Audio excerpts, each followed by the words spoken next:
title of this presentation is The Big Question: Environmental Misalignment and the Value War. Human society today has two diametrically opposed systems of economy. One is our traditionally imposed mode of monetary market economics. The other is a physical rule structure emerging from our growing scientific recognition of reality, both environmentally and sociologically. The consequence is an ever-increasing level of social destabilization and an ongoing decline in public health. I've divided this into two brief sections. The first part is called System Clash, Market Efficiency versus Technical Efficiency. To part two, Value Wars, Societal Potential Collapse and Transition, what we're capable of doing, what's in store for us if we don't, how we can get out of this system, etc. Before we begin, part one, economy. What is economy? It's defined in Greek as the management of a household, a definition that's often lost. To economize, what does that mean? It means to increase efficiency. Keep that in mind. Reducing waste. That's what an economy is supposed to be. Defining my terms. We're going to use two terms throughout this presentation. The first is a theoretical notion of an earth economy, which I'll define as decisions made directly based upon scientific understandings as they relate to optimized habitat management and human health. Production and distribution is regulated by the most technically efficient and sustainable approaches known. Compared to our currently existing market economy, defined, decisions are based on independent human actions through the vehicle of monetary exchange, regulated by the pressures of supply and demand.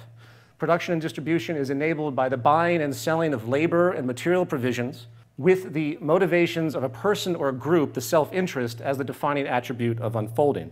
This is a chart of 7 economic attributes, many more, but this is what I wanted to focus on here. Basically, they are intrinsic to each economy in comparison. Obviously, I'm focusing on the market economy and its relationship to a natural system, what we're calling the earth economy. The only caveat here with these asterisks are elements of our sociological development based on scientific integrity, scientific ingenuity, the evolution of science and our knowledge of ourselves and the environment. That will be talked about as we go along, as we touch upon each one of these. First point, consumption. In a market economy, the entire thing is based on consumption. The only reason that you're wearing clothes, the only reason you're eating, the only reason that you have a home is because someone somewhere is buying a service or getting a service, exchanging money in some form and consuming. That's what this system is. What does the natural world have to say about that? What does an earth economy have to say? Well, in all reason, the earth is a finite closed system. Preservation, not consumption, should be the ethos. If you lived on an island with a small group of people and you had a finite amount of resources with a natural generation of growth, a very simplified society, would you decide to make an economic system that tried to use that up as fast as possible? No, and I'm afraid the Earth is an isolated island in a vast sea, cosmic sea, if you will, and is a lot smaller than we think. Point two, obsolescence. The market system is driven explicitly by obsolescence. Two, intrinsic obsolescence. Intrinsic obsolescence being the use of cost efficiency, meaning that every good produced has to be inferior the moment it's made because the corporate institutions must save money at the very beginning of production to remain competitive against everyone else that's competing. Planned obsolescence, which is much more insidious, which is basically a form of fraud, even though it's completely codified and formalized as a marketing tactic, basically designs goods to break down under the assumption of repeat purchases. And it's truly amazing that this exists at all. And what does nature have to say about this? Well, building upon what we've just stated, it's environmentally irresponsible to design goods to fail or allow them to fail unnecessarily.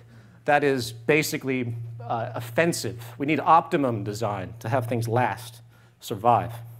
Point three, property.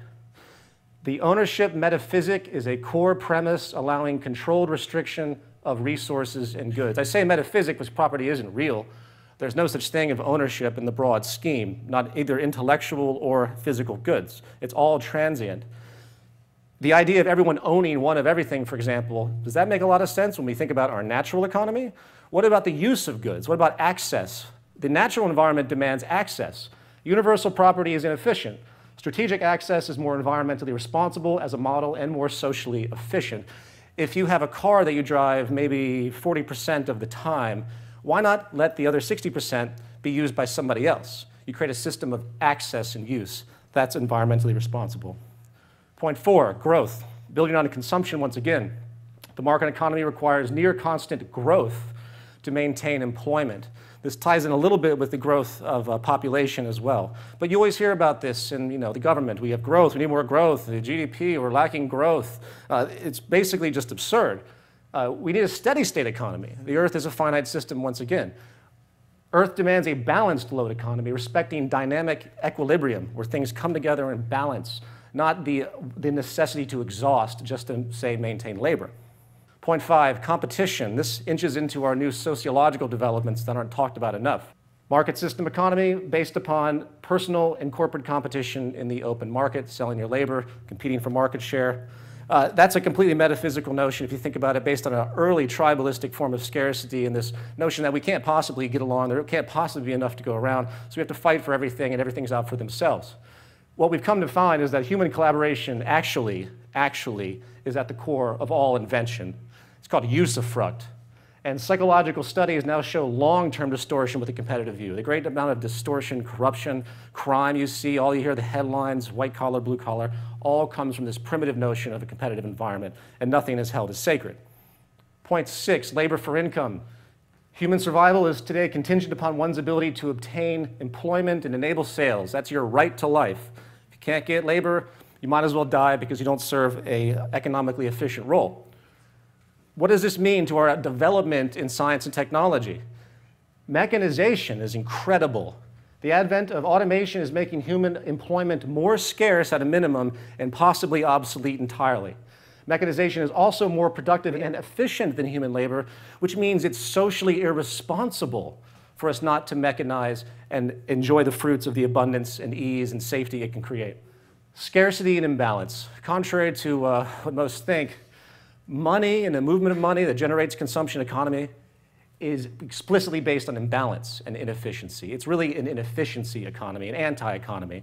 The poverty you see, everything in the disimbalance, that's not just some byproduct or a result of some greed institution or something like that. That is inherent to the system. The system wouldn't work if it was efficient and there was a balance in any element of human survival. Why would we want that? Abundance, equality.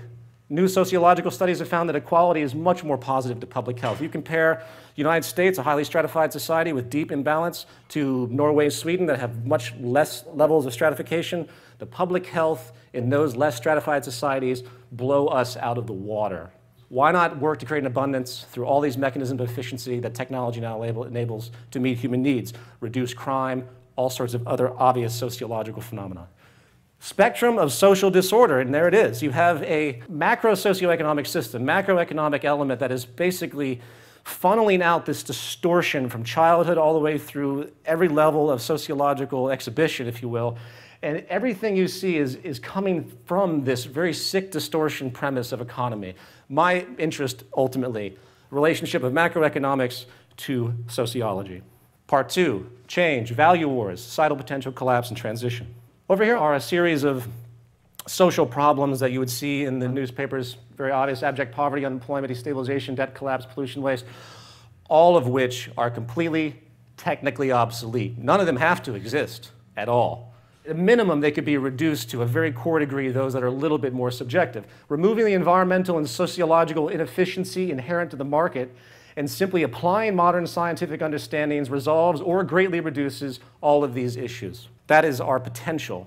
And since we don't maximize that potential, unfortunately, because of this framework we're in, we're faced with a unique form of collapse that many are not talking about enough. There's 3 nails in the coffin as far as I'm concerned. Unemployment. Sorry to say, based on the way things are going, you're not going to see percentage employment levels that you've ever seen in the past for the human population. It's over. Energy costs, only going to rise from here on out. We live in a hydrocarbon economy. There's absolutely no investment or true intention of the government or corporate institutions to move forward with any type of renewables that will replace the current massive infrastructure we've created, and far too much money will be made as the system fails because of the scarcity of this thing. Debt failure. Am I the only one laughing at the fact that there's this fictional notion of debt that's like dominoes knocking down countries one by one? Transition. Here's the value war. Of all the times I speak with people about these issues, they tend to understand it, but they have these value associations that hold on to old artifacts of the prior system. It's a value war. How do we get from one to the other? What can we do to inspire change and create social reform? And that is the big question. What will you do? what kind of forum, what kind of social awareness, what kind of role do you think you could play? Are you going to maximize your own self-interest, or are you going to realize that your self-interest is only as good as the integrity of society as a whole, where self-interest must become social interest in order for us to survive? That is the new equation, and that is the big question. Thank you very much. Yeah.